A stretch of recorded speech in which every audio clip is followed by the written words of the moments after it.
పరిమళము నీదేనా నాలో పరవశం నిజమేనా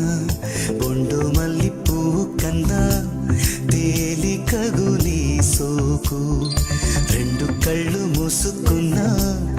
లాగు మరి నీ వైపు